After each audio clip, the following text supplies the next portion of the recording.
കഴിഞ്ഞയാഴ്ച വളരെ ദാരുണമായിട്ടുള്ള ഒരു വാർത്ത നമ്മൾ കേൾക്കുകയുണ്ടായി. കേരളത്തിൽ കൊല്ലത്തിലുള്ള ഒരു ഫാമിലിയിലാണ് ഇത്തരത്തിലുള്ള ഒരു സംഭവം നടന്നത്. ആ ഒരു ഞെട്ടലിൽ നിന്നും നാട്ടുകാരും വീട്ടുകാരും ഇതുവരെ മുക്തരായിട്ടില്ല.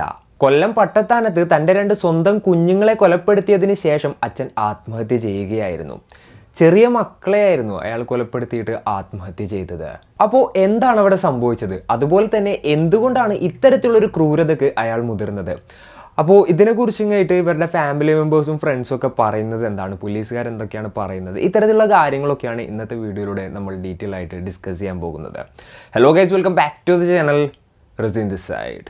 കൊല്ലം പട്ടത്താനം സ്വദേശിയായിരുന്നു 41 വയസ്സുള്ള ജോസ് പ്രമോദ്. ആളുടെ ഭാര്യയുടെ പേര് ലക്ഷ്മി എന്നായിരുന്നു. 2 മക്കളായിരുന്നു അവർക്കുണ്ടായത്. മൂത്തത് ആൺകുട്ടിയായിരുന്നു. ദേവനാരായണൻ എന്നായിരുന്നു ആ കുട്ടിയുടെ പേര്. 9 വയസ്സായിരുന്നു പ്രായം. രണ്ടാമത്തെ കുട്ടിക്ക് 6 വയസ്സേ ഉണ്ടായിരുന്നുള്ളൂ. ദേവനന്ദ എന്നായിരുന്നു ആ ഒരു കുഞ്ഞിന്റെ പേര്. ഈ 3 മരണങ്ങൾക്കും കാരണമായത് കുടുംബ പ്രശ്നങ്ങളാണെന്നുള്ളതാണ് പ്രാഥമികമായിട്ടുള്ള ഒരു നിഗമനം. ഭാര്യയ്ക്കും ഭർത്താവിനും ഇടയിൽ സ്ഥിരമായിട്ടുള്ള സ്വാരസ്യങ്ങൾ ഉണ്ടായിരുന്നതായിട്ട് പറയപ്പെടുന്നുണ്ട്. ഇപ്പോൾ ജോസ് പ്രമോദിന്റെ ബന്ധുക്കളും അതുപോലെ തന്നെ റിലേറ്റീവ്സും ഭാര്യക്കെതിരെ വളരെ ഗുരുതരമായിട്ടുള്ള ആരോപണങ്ങളാണ് ഉന്നയിക്കുന്നത്. അപ്പോൾ ജോസ് പ്രമോദിന്റെയും ലക്ഷ്മിയുടെയും കാര്യം നോക്കുകയാണെന്നുണ്ടെങ്കിൽ ഇവർ രണ്ടുപേരും പ്രണയിച്ച് വിവാഹം കഴിച്ച ആളുകളാണ്. പ്രമോദിന്റെ ഭാര്യ ഒരു ഡോക്ടറാണ്, കൊല്ലത്തൊരു ഹോസ്പിറ്റലിൽ പ്രാക്ടീസ് ചെയ്യുന്നുണ്ട്. ഉപരിപഠനത്തിനായിട്ട് ഇപ്പോൾ ശ്രമിച്ചുകൊണ്ടിരിക്കുകയായിരുന്നു, എൻട്രൻസിനും മറ്റിനൊക്കെ വേണ്ടിയിട്ട് ശ്രമിച്ചുകൊണ്ടിരിക്കുകയായിരുന്നു എന്നുള്ളതാണ് പറയപ്പെടുന്നത്. ഇവർ തമ്മിൽ പരിചയപ്പെടുന്നത് ഈ പെൺകുട്ടി എൻട്രൻസിന് പഠിച്ചിരുന്ന സമയത്താണ്. ആ ഒരു സമയത്ത് ഈ പ്രമോദ് ഓട്ടോ ഡ്രൈവർ ആയിരുന്നു, ആ പെൺകുട്ടി എൻട്രൻസിന് പഠിക്കാനായിട്ട് വന്നതായിരുന്നു. അങ്ങനെയാണ് ഇവർ പരിചയപ്പെടുന്നതും പിന്നീട് പ്രണയത്തിലാകുന്നതും. പിന്നീട് ഇവരുടെ പ്രണയത്തിൻ്റെ കാര്യം വീട്ടിലറിയുകയാണ്. വലിയ രീതിയിലുള്ള പ്രശ്നങ്ങളൊക്കെ ഉണ്ടാവുകയാണ്. ഈ ഒരു പെൺകുട്ടിയുടെ വീട്ടിൽ നിന്നും യാതൊരു തരത്തിലും ഈ ഒരു വിവാഹത്തിന് സമ്മതം അറിയിച്ചിട്ടുണ്ടായിരുന്നില്ല. ഈ പെൺകുട്ടിയുടെ പാരൻസ് കോളേജിലെ ടീച്ചേഴ്സും കാര്യങ്ങളൊക്കെ ആയിരുന്നു. അപ്പോൾ ഈ ഒരു പയ്യനാണെന്ന് വെച്ച് കഴിഞ്ഞിട്ടുണ്ടെങ്കിൽ ഒരു ഓട്ടോ ഡ്രൈവറാണ്. അതുകൊണ്ട് തന്നെ ഈ ഫാമിലി ഈ ഒരു ബന്ധത്തിന് തീരെ സമ്മതിച്ചില്ല.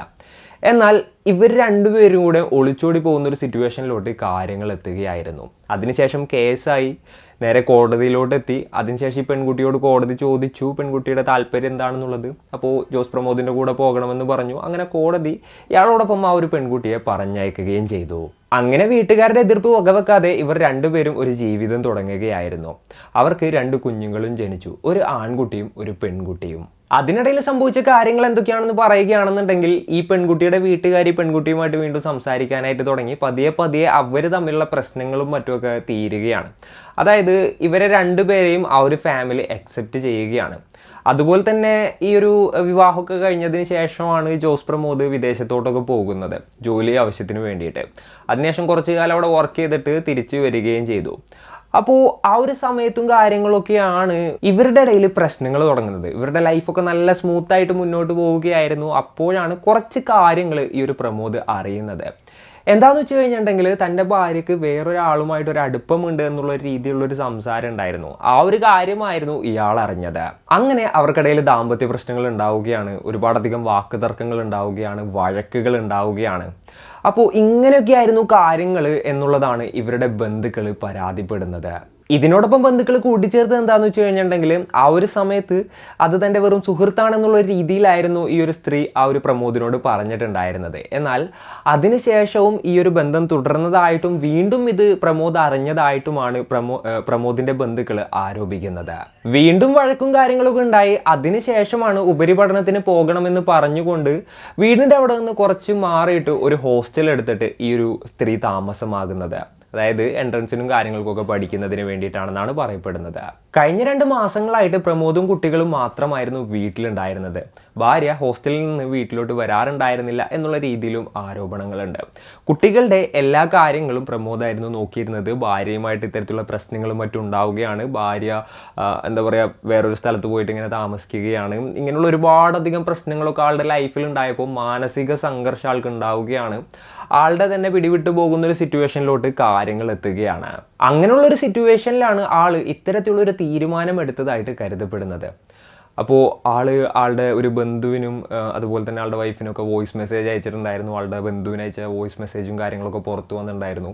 അപ്പോൾ അതിൽ പറയുന്നത് എന്താണെന്ന് വെച്ച് കഴിഞ്ഞിട്ടുണ്ടെങ്കിൽ മാപ്പ് പറയുന്നുണ്ട്, അതുപോലെ തന്നെ തെറ്റാണ് ചെയ്യുന്നതെന്നുള്ളത് അറിയാമെന്ന് പറയുന്നുണ്ട്, ക്ഷമിക്കണം എന്ന് പറയുന്നുണ്ട്. അതുപോലെ തന്നെ തന്നെയും കുട്ടികളെയും ഒരു സ്ഥലത്ത് തന്നെ അടക്കണം എന്നുള്ള കാര്യം പറയുന്നുണ്ട്. ഞങ്ങൾ പോവുകയാണെന്നുള്ളൊരു കാര്യമാണ് അതിൽ പറയുന്നത്. മറ്റാർക്കും കുഞ്ഞുങ്ങളെ വിട്ടുകൊടുക്കാനായിട്ട് ഇഷ്ടപ്പെടില്ല. മറ്റാർക്കും കുഞ്ഞുങ്ങളെ വിട്ടുകൊടുക്കാനായിട്ട് ഇഷ്ടപ്പെടുന്നില്ല എന്നുള്ളതും അതുകൊണ്ടാണ് ഇത്തരത്തിലുള്ളൊരു കൃത്യം ചെയ്യുന്നത് തുടങ്ങിയിട്ടുള്ള കാര്യങ്ങളായിരുന്നു ആ ഒരു ഓഡിയോ ക്ലിപ്പിൽ ഉണ്ടായിരുന്നത്. മരണത്തിന് കുറച്ചു മുമ്പായിരിക്കാം ഇത്തരത്തിലുള്ള മെസ്സേജ് അയച്ചത് എന്നാണ് കരുതപ്പെടുന്നത്. അപ്പോൾ വീടിൻ്റെ സ്റ്റെയറിലാണ് ഈ 2 കുട്ടികളെയും കെട്ടി തൂക്കിയിട്ടുണ്ടായിരുന്നത്. അതുപോലെ തന്നെ ഹാളിൽ ഫാനിൻ്റെ അടുത്ത് വേറൊരു ഹുക്ക് ഉണ്ടായിരുന്നു. ആ ഒരു ഹുക്കിലായിരുന്നു ഇയാൾ കെട്ടി തൂങ്ങിയതായിട്ട് പറയുന്നത്. പിറ്റേ ദിവസം രാവിലെയാണ് ഇവരുടെ മൃതദേഹങ്ങൾ കണ്ടെത്തിയത്. അപ്പോൾ അതിനുശേഷമാണ് ഇത്തരത്തിലുള്ള വാർത്തകളും മറ്റൊക്കെ പുറത്തു വന്നത്. അപ്പോൾ ഈ ഒരു ഇൻസിഡൻറ്റിനെ കുറിച്ച് ഇങ്ങനെ വീഡിയോ ചെയ്യാൻ പറഞ്ഞുകൊണ്ട് നമുക്ക് റിക്വസ്റ്റും കാര്യങ്ങളൊക്കെ വന്നിട്ടുണ്ടായിരുന്നു കേട്ടോ. അപ്പോൾ അതിൻ്റെ ഒരു ബേസിസിലാണ് നമ്മൾ ഈ ഒരു വീഡിയോ ചെയ്യുന്നത്. എന്താണല്ലേ, 3 ജീവനാണ് ഇല്ലാതായത്. നമ്മളിൽ പലരും പല സാഹചര്യങ്ങളിലൂടെ കടന്നു പോയിട്ടും പിടിച്ചു നിൽക്കുന്ന ആളുകളായിരിക്കും. അതായത് നമ്മൾ ചിന്തിക്കാത്ത തരത്തിലുള്ള കഷ്ടപ്പാടിലൂടെയും അതുപോലെ തന്നെ വല്ലാത്ത രീതിയിലുള്ള വിഷമങ്ങളിലൂടെയൊക്കെ ഒരുപാടധികം ആളുകൾ നമുക്ക് ചുറ്റുള്ളവർ തന്നെ കടന്നു പോയിട്ടുണ്ടാവും. നമ്മൾ ചിലപ്പോൾ കണ്ണ് തുറന്ന് നോക്കിയിട്ടുണ്ടെന്നുണ്ടെങ്കിൽ വരെ അത് കാണാനായിട്ട് സാധിക്കണമെന്നില്ല.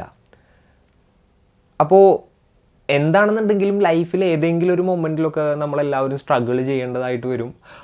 അത് ഓവർകം ചെയ്ത് മുന്നോട്ട് പോവുക എന്നുള്ളതാണ് നമ്മളെല്ലാവരും ചെയ്യേണ്ടത്, അല്ലേ? അല്ലാതെ ആത്മഹത്യ എന്ന് പറയുന്നത് ഒന്നിനും ഒരു പരിഹാരമല്ല. എന്തൊക്കെ തന്നെ വന്നിട്ടുണ്ടെന്നുണ്ടെങ്കിലും ജീവിക്കുമെന്നും ജീവിതം മുന്നോട്ട് തന്നെ പോകുമെന്നും ഇനിയിപ്പോൾ എന്ത് തന്നെ സംഭവിച്ചിട്ടുണ്ടെന്നുണ്ടെങ്കിലും എന്താ പറയുക, മരിക്കില്ല എന്നുള്ളൊരു തീരുമാനം നമ്മളെല്ലാവരും എടുക്കേണ്ടതാണ്. ആത്മഹത്യ ചെയ്യില്ല എന്നുള്ളൊരു തീരുമാനം. പക്ഷെ പലപ്പോഴും മനുഷ്യന്മാർ വൾണറബിൾ ആവുകയാണ്. വല്ലാത്തൊരു മാനസികാവസ്ഥ വരുമ്പോൾ അല്ലാന്നുണ്ടെങ്കിൽ ചില സിറ്റുവേഷൻസിൽ ആളുകൾ അങ്ങനെയുള്ള തീരുമാനങ്ങൾ എടുക്കാറുണ്ട്. അപ്പോൾ നമ്മളുടെ മനസ്സ് കൈവിട്ട് പോവുകയാണ്, അല്ലാന്നുണ്ടെങ്കിൽ നമ്മളൊറ്റയ്ക്കാണ് എന്നൊക്കെയുള്ളൊരു തോന്നൽ, അല്ലാന്നുണ്ടെങ്കിൽ ഇങ്ങനെയുള്ള എന്തെങ്കിലുമൊക്കെ ഒരു തോന്നൽ ഉള്ളിൻ്റെ ഉള്ളിൽ എവിടെയെങ്കിലുമൊക്കെ വരിക എന്നുണ്ടെങ്കിൽ ഹെൽപ്പ് തേടുക. അതിനായിട്ട് എന്താ പറയുക, ഒരുപാടധികം ഹെൽപ്പ് ലൈൻ നമ്പേഴ്സ് ഉണ്ട്. അല്ലാന്നുണ്ടെങ്കിൽ അടുത്ത ഫ്രണ്ട്സിൻ്റെ അടുത്ത് പോയി ഇങ്ങനെ സംസാരിക്കാം. അല്ലാന്നുണ്ടെങ്കിൽ നിങ്ങളെ കേൾക്കുമെന്ന് നിങ്ങൾക്ക് അറിയാവുന്ന ആളുകളുടെ അടുത്ത്, അല്ലാന്നുണ്ടെങ്കിൽ പാരൻസിൻ്റെ അടുത്ത്, അല്ലാന്നുണ്ടെങ്കിൽ ആരുടെ അടുത്തെങ്കിലുമൊക്കെ ഒന്ന് സംസാരിച്ച് ഉള്ളിലത്തെ ഭാരങ്ങളൊക്കെ ഒന്ന് കുറക്കാനായിട്ട് നോക്കുക. ചുരുക്കം പറഞ്ഞു കഴിഞ്ഞിട്ടുണ്ടെങ്കിൽ അങ്ങനെയുള്ള കാര്യങ്ങളൊക്കെ നമ്മളുടെ ഉള്ളിലാണ്, അല്ലാന്നുണ്ടെങ്കിൽ ഏതെങ്കിലും തരത്തിൽ അങ്ങനെയുള്ള ചിന്തകളൊക്കെ വരികയാണെന്നുണ്ടെങ്കിൽ ഹെൽപ്പ് തേടുക എന്നുള്ളതാണ്. അപ്പോൾ ഇന്നത്തെ ഒരു വീഡിയോയിൽ എനിക്ക് ഇത്രയാണ് പറയാനുള്ളത്. ആത്മഹത്യ ഒന്നിനും ഒരു പരിഹാരമല്ല എന്നുള്ളൊരു കാര്യം ഞാൻ ഒന്നുകൂടെ പറയുകയാണ്. ഈ ഒരു കേസിൽ 3 ജീവനാണ്, എന്തൊക്കെ സീനായിക്കോട്ടെ 3 ജീവനാണ് നഷ്ടപ്പെട്ടിരിക്കുന്നത്.